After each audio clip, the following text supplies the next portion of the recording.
Talk about an election scandal in California. It's been more than a week since the November 2024 election concluded, but we have millions of ballots that are uncounted and over 150,000 ballots that have so far been rejected. Coming up, we'll tell you all about the mess and what we're doing to clean it up.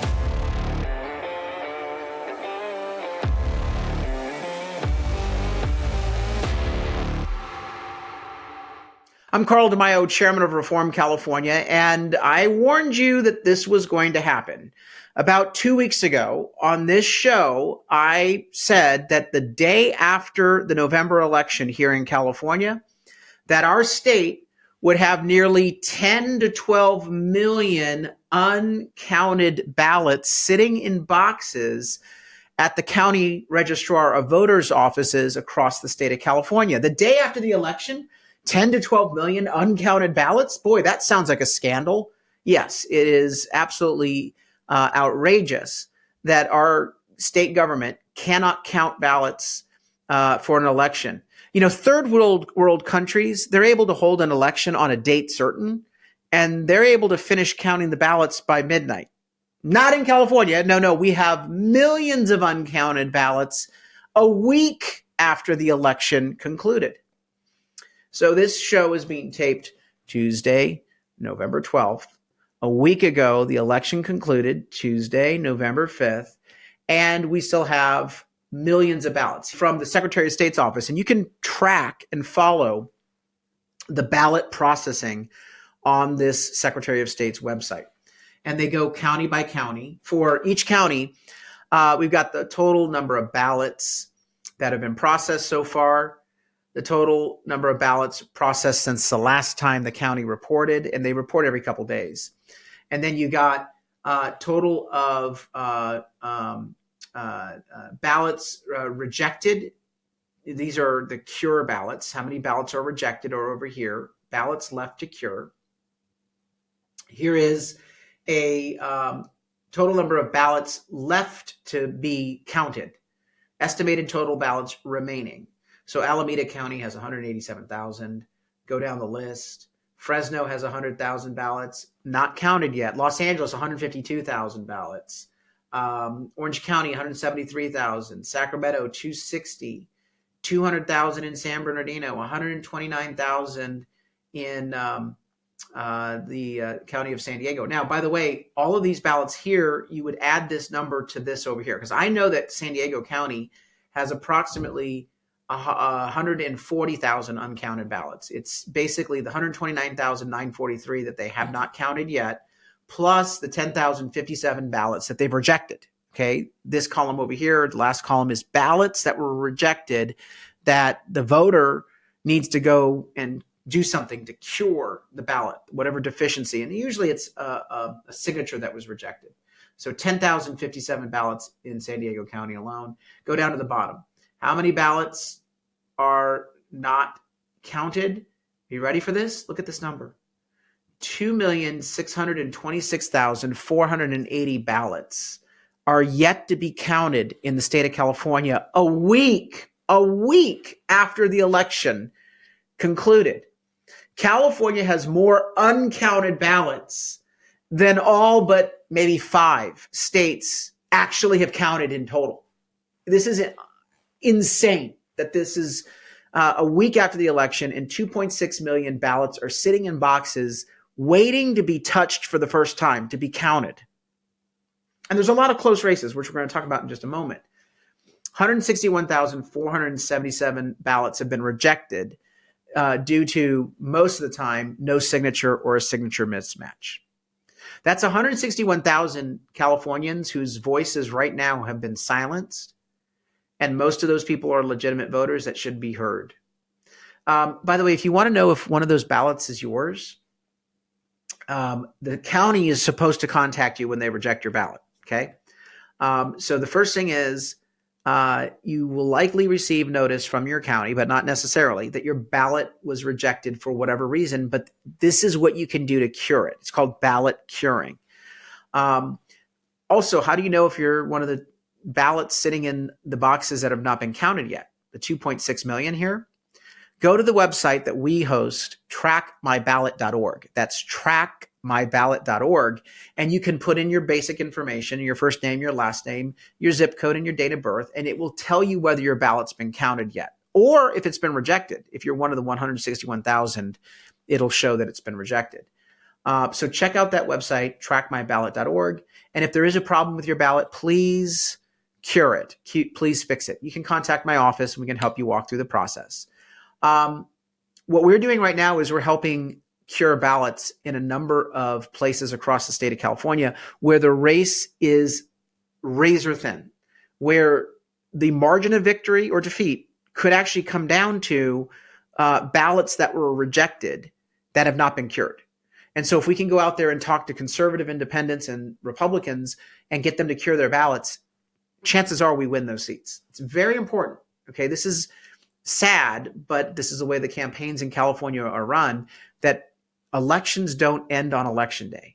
The campaigns need to continue working to cure ballots after election day to make sure that everyone's voices are heard, but that in these close races, the ballots we cure on the Republican side and on the independent side could actually be the margin of victory or defeat.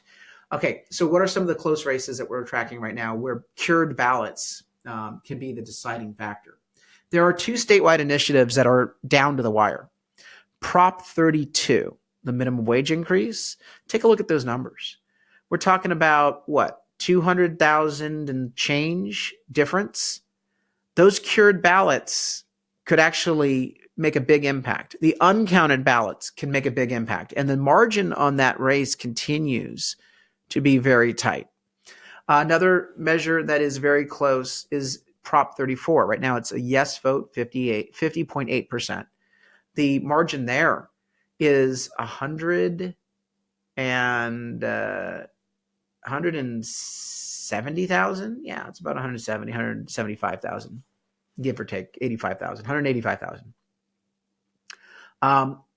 Again, that margin, razor thin. The remaining ballots and the ballots that we have to cure will be decisive.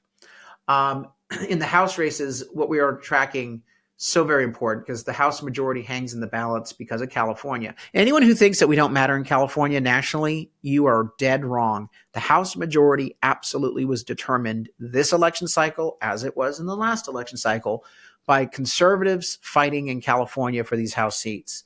And so what are we tracking? There's a handful, and I want to bring them to your attention.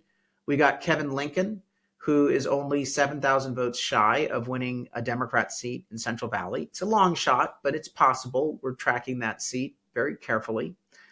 We've got John Duarte, who's only leading by about 3,000 votes for his House seat. That is razor thin. Curing ballots will be key in that race. We go down the list, and we find that Jim Costa is only leading by 1,300 ballots in Central Valley. This will be absolutely decided by curing ballots one by one. David Valadao is about 10,000 votes above his Democrat opponent. That's an important seat for Republicans to retain, whereas the Costa seat would be a seat we can flip. Also, the Kevin Lincoln, Josh Harder seat, a seat we can flip. So those are two seats we can flip from the Democrats. One seat here, two seats with John Duarte, two seats in Central Valley we have to defend. Total of 4 seats in Central Valley that are razor thin. Going down to Southern California, we get Mike Garcia has conceded, 7,000 votes difference. Very tough race. Sorry to see Mike go. Mike was great, but he did concede. Doesn't mean that he can't still win, but it's probably unlikely given the fact that his numbers are pretty baked in there. Keeping going down the list, another seat that we're closely watching is District Ken Calvert's race. He declared victory. He was called victorious by the AP. He's got an 8,000 vote lead, probably holds. That's a retention seat. Michelle Steele, razor thin, 3,000 votes, less than 3,000 votes, 2,000 votes. That one is too close to call, and the ballot curing will be crucial for my good friend Michelle. Scott Baugh, another seat that's really close. It's 3,000 votes. Ballot curing will be crucial there. And then finally, Matt Gunderson, about 14,000 votes shy That's going to be a hard one, but it's still possible with the remaining ballots in that race. Same thing in state assembly. We've got Greg Wallace that's barely holding on to a 300 vote lead. Curing ballots, absolutely crucial in that seat. We also have District 36. My good friend Jeff Gonzalez has a 2,000 vote, 2,500 vote lead over his Democrat opponent. That will be a pickup seat, whereas Greg Wallace is a retention seat. We also have my good friend Leticia Castillo. She's got a 1,200 vote lead over Clarissa Cervantes in Riverside. That's going to be razor thin close. I'm still tracking on Christy Bruce Lane in San Diego and Joanna Garcia Rose in Central Valley. Those are two pickup opportunities where ballot curing is going to be key. Point being, we absolutely need to get everyone's support, because in the November election, we spent all the money we possibly had to try to win seats. Now we have to keep our wins and try to climb out of the hole in some seats by doing something called ballot curing. It's where we hire canvassers to go out and knock on doors of people whose ballots have been rejected. We also need you to go check out your own ballot and fix your own ballot if it was rejected at trackmyballot.org. But we are absolutely exhausted of funds. We need help. Please contribute online at reformcalifornia.org. Reformcalifornia.org. Go to that website. Here's the button at the top right. Click under contribute. Help us put fuel in the tank to do ballot curing and to save these seats that are razor thin. It is absolutely still, the 2024 election is still going on. They're counting 2 million ballots. They got to cure 160,000 ballots that were rejected because of bad signatures. We have to find those voters and let them know so that they can make sure that their voice is heard, and that will absolutely determine the outcome of these seats. So contribute online at reformcalifornia.org. And of course, as a state assembly member coming in, on December 2nd, being sworn in, I plan to introduce legislation to force a reform of all of our election practices so we don't have to wait a month. We don't have 2 million ballots a week after the election to still count.